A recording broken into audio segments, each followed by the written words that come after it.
yan po. Sa right side naman po natin, going to our public market.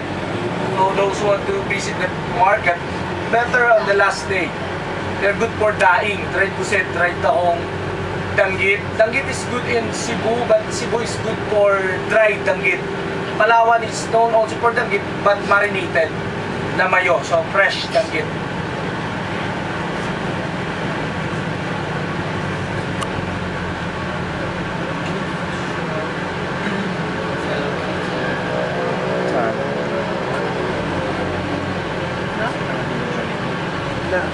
Kasama. Jollibee?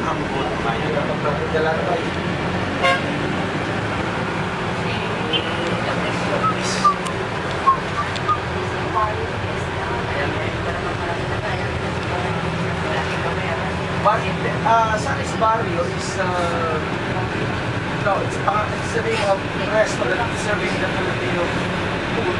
Ito po kasi Pasko na fiesta pa.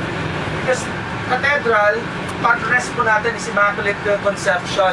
So the celebration is last December 8. That's why we have accessories ng Banderitas.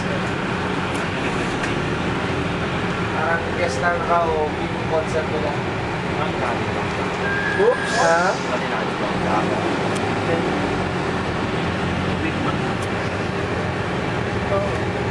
No, maybe it's a port.